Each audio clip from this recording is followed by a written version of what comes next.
Welcome into Texans Today, everybody. I'm your host, Jeremy Chuggs, and coming up on today's program, a little Houston Texans fact or cap on the latest offseason storylines around your Houston Texans. I'll let you know, is it fact or is it cap? All the top storylines I've seen this week. But before we get into today's show, I am asking for your help. My boss has said, hey, Texans actually have the lowest amount of shares out of any channel here at Chat Sports. And our channel record for shares in a single video is 8. And I know in the past I've said, first 5 people, first 10 people to share today's video. Well, I'm going to make you a promise. Every single person that shares today's video on Twitter, X, whatever you want to call it, I'm giving a shout out on a future episode. So if you want to have your name up here on the show, all you got to do, click the share button, select the X icon, click post to X, and most importantly, tag me at Jeremy Chuggs so I know who to give a shout out to on a future Texans show. I appreciate everybody for rocking and rolling with me so far. If you could share today's video, it would go a long way. Let's get into our first story here on Fact or Cap. The Texans need to sign a cornerback. Well, for this one, I'm calling a big old cap. Give me a cap on this one because I don't really think the Texans need to sign a cornerback right now. But every single article that I've read from Bleacher Report, ESPN, USA Today is saying the Texans need to go out and sign somebody. And ESPN has a love affair with the Texans signing Xavien Howard. I mean, this is an article they put out this week around the Texans signing Xavien Howard. There still are some questions about what the Texans will do at quarterback opposite of Derek Stingley. They have second-round rookie Kamari Lassiter, but he might need to play in the slot. They also have 2 former first-round picks turned retreads in Jeff Okudah and C.J. Henderson. Well, this would be, one cornerback depth chart that they're thinking of if Kamari Lassiter has to play in the nickel where Jeff Okudah has to be the outside corner, which in that instance, yes, you would need an outside corner. But for the Houston Texans, I think they're going to feel comfortable having Kamari Lassiter play on the outside of CB2, and they'll need Kamari Lassiter to play the nickel. They have Desmond King. Desmond King, who was released last offseason, then re-signed to the team midseason, was absolutely lights out for this Houston Texans team in 2023. I mean, here are his PFF grades with the Texans in 2023. An overall grade of 74.9. A run defense grade of 83.1, tackling grade of 79.6, and a coverage grade of 80.7. Awesome numbers by Desmond King last year in the slot. So saying the Texans need a slot corner is absolutely ridiculous because I think Desmond King is an absolute fit for this Texans team. Let me know down in the comment section your confidence level in Desmond King starting in the slot. Scale it 1 to 100. Let me know your confidence level in Desmond King being the starting slot corner for the Houston Texans. I'm at a solid 85 level for Desmond King. I think he's very underrated. As we saw his PFF numbers, he was all across the board a solid nickel corner for the Houston Texans. So I don't think whatsoever that Desmond King really, we need to worry about the slot position at all with Desmond King. I think we'll be good with that. So for the Texans needing another corner, I'm going to call cap on that one. Now, getting into my next, offseason storyline for the Houston Texans, that's going to be, should the Texans sign an offensive lineman?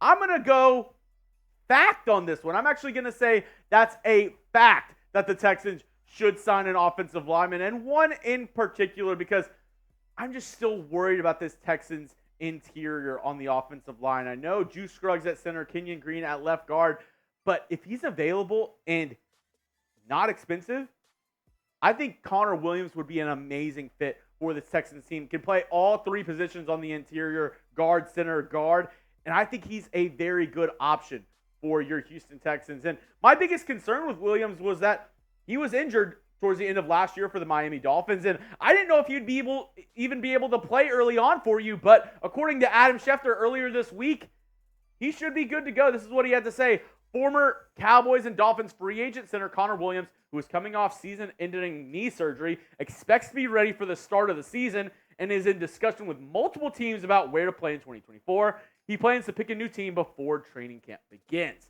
Now, I think Williams would be a solid addition to this Texans offensive line, just, stacking it even more. And I really do believe that Williams, like we look at his numbers last year, PFF 86.5 overall, run block grade of 90.5, a pass block grade of 71.7, all solid numbers and read. Actually, if you scroll on down, there's another offensive line depth chart that is the current one further down if you look down there. But Connor Williams, I think, would add something really special to this Texans offensive line unit, if you ask me. I think, what he can bring to you, his experience, a former early round pick by the Dallas Cowboys, played guard for them, and then played center for the Miami Dolphins. I don't think this would be bad at all. And as we look at this Texans offensive line depth chart, I mean, Kenyon Green, I know he's been getting a lot of hype from, minicamp and OTAs. Juice Scruggs, a lot of people have a lot of high hopes for him to play at the center position for the Houston Texans. But I just really worry about their health. I mean, maybe it's just because last season they, set records for the amount of offensive linemen injured before week 1 of the NFL season. But I just would love, the Texans have some extra money to spend. I would love for them to reassure this offensive line, reassure C.J. Stroud, and make sure it is the best unit that can be blocking for C.J. Stroud come the start of the 2024 season. But what say you? Do the Texans need to sign another O-lineman? Yes or no? Let me know down in the comment section what you're thinking. Do the Texans need to sign another offensive lineman? But you know what you need? You need a Texans hat, of course. Go get them today with our link, chatsports.com/Texans hats. That link is going to be available in the comment section and description of today's video. Go check them out today. Got the brand new logo on a bunch of different varieties, a bunch of different styles. Go check them all out today. A bunch are on sale as well. That link is going to be available down below. Once again, it's chatsports.com/Texans hats. Our friends over at Fanatics, they got you covered. Now, the last storyline that we're looking at around the Houston Texans is, we need to chill with all the hype around the Houston Texans. And it might surprise you. I'm going to say this is a fact as well. I'm going to say this is a fact. And I know what a lot of you are probably saying right now. Jeremy, you're saying this is a fact. You are saying this is a fact.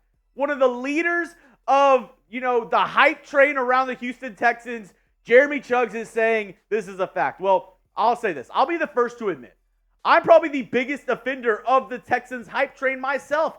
I've been, talking about the Texans being Super Bowl contenders. I've been talking about them being one of the best teams in the AFC South. Hell, after their schedule was dropped, I dropped a record prediction video here on the channel. If you want to check it out, this is what the thumbnail looks like. I'll go ahead and put the card right here if you want to check out my record prediction. And spoiler alert, I had the Texans doing very well this season. And I get what you're saying. C.J. Stroud's amazing. This team has taken a lot of steps forward. They've added a lot of guys in free agency. They made some key trades with Stephon Diggs and Joe Mixon. Jeremy, why are you trying to put a damper on our parade? Why are you trying to rain on our parade right now? Well, I kind of listened to this from Christian Harris, and I kind of agree with it just a little bit. This is what he had to say on the Texans' expectations going into 2024. It ain't nothing but rat poison. It's a blessing to be in this position, to have a great team that we have, and we know we have a great opportunity. But that first sentence, it ain't nothing but rat poison. All the hype around the Houston Texans, he said, is nothing but some rat poison. And as we look closer into this Texans team last year, going into this year, the schedule's a lot more difficult. I mean, if you go and watch that video that I mentioned earlier on my schedule prediction, look at the teams that we face this year, a lot more difficult than last year. And there were some losses last year that were bad losses. Let's be honest. We lost to the Atlanta Falcons in week 5, a team that was, not good. Not a good team last year. They were picking inside the top 10. The Carolina Panthers, we lost to them in week 8. They had the number 1 pick in this year's draft. Then, obviously they had already traded it to the Chicago Bears. But the worst team in the NFL we lost to in week 8. In week 14, obviously C.J. Stroud was injured, but A bad showing all around for this Texans team against the New York Jets, and a absolute embarrassing game against the Cleveland Browns in Week 16, where Amari Cooper was just running rampant all over this Texans defense. Obviously, I know that this team made a lot of changes going into 2024, and a lot of our younger guys, Will Anderson, Tank Dell, C.J. Stroud, another year in the league. They're just going to get better, in my opinion. I believe in this team, and I am so pumped up for 2024, but at the same time, in the same breath of that, I just want to temper expectations just a little bit, because I know that we all have high hopes for this team. We're all screaming Super Bowl contenders. We're all screaming C.J. Stroud on a rookie deal. This is our time. This is, it's now or never for this Texans team. But in reality, winning a Super Bowl, getting to a Super Bowl is an extremely difficult feat. And I think the Texans, they have a good enough squad to compete with any other team in the NFL. But I don't want to put the wagon before the horse here. I've been, the first person to be hyping up the Texans all off season. But at the same token, in the same breath, I feel like we need to take a step back, realize this Texans team has a very difficult schedule ahead of them, and take it 1 week at a time once we get into the season. Because if the Texans start out 3-3, I don't want everybody to act like, the roof is on fire. The roof. The house is burning down. Everybody's freaking out. It's that SpongeBob meme where he's running around with all the files and everything's on fire. I don't want everybody to absolutely have a meltdown if this team doesn't start out 6-0 or, 5-0. I think this team is going to be very good. I expect this team to make the playoffs, but maybe need to dial down the hype just a little bit. Me included. I get carried away. I mean, we all get our Texans goggles on. We all get carried away, and it happens from time to time. But just remember, maybe they temper it just a tad. Just a tad. That's all I have for you on today's show, folks. You made it to the end of the video. Hey, congrats. Are you subscribed, though? You made it to the very end of the video. If you're not subscribed, let me know why. If you are, you know the deal. Spam those H's down in the comment section. But if you're not, I'm honestly asking, tell me why you're not subscribed to the channel yet. And let me know what I can do differently, because I want to make this I want to make this channel the best here on YouTube. And I need your input. I need to know, what do you like about the channel? What do you dislike? Why have you not subscribed yet? Let me know what I can do differently, what we can change here at the channel, because I'm always trying to improve. Get 1% better each and every day. But if you are subscribed, hey, you know what's up. You know what's up. Y'all are real ones. Go down there and spam those H's in the comment section. Until next time, I hope y'all all have a great evening, and let's go Texans.